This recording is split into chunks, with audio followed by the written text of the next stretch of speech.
Hello there. Today's cost of living crisis. What can you get for £32.50?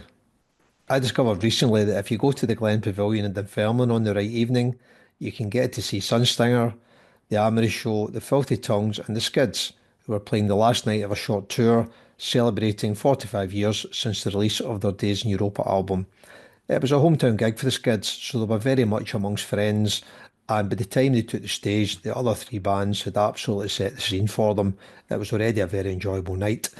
Any band with Jobson in it is going to be full of energy and vitality. This version of the Skids is no different. Still a four-piece, still absolutely touch tight. And special shout out to Connor White, who was picking up all of the Stuart Adamson guitar parts. And he absolutely smashed it, and I'm sure that's not easy to do. So well done for that.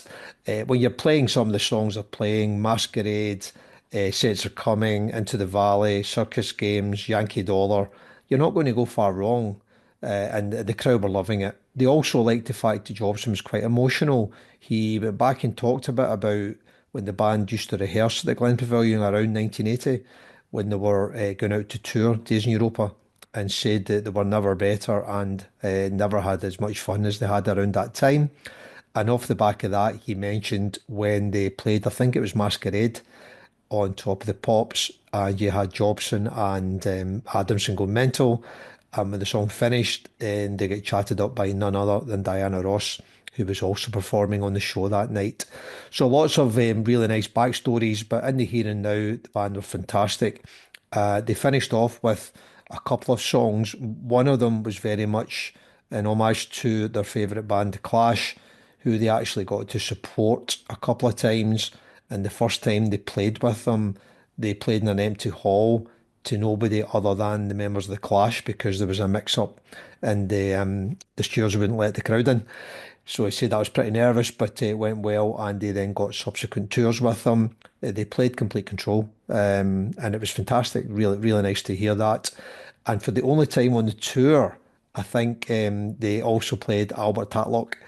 And if you've never heard Albert Tatlock, or certainly never heard it live, you should try and do that. There's just something about a whole bunch of people, probably the wrong side of 50, punching the air and shouting out all these old names in a sort of 90-second song. It's great fun.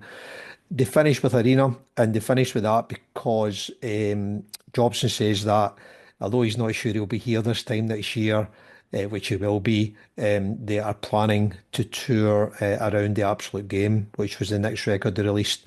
And Arena is one of the key songs on that. So I think it was the only time again that he's played that on this tour. So there was some quite special songs for tonight, but it was mainly about fun. It was about, I suppose, it was about togetherness, and it was about reminding everyone, how important music is, and how everyone should make the most of it when you've got your time together.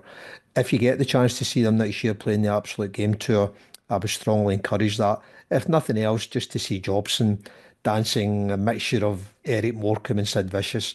Nobody does it better. I hope you enjoyed that, and until next time, stay safe now. All the best.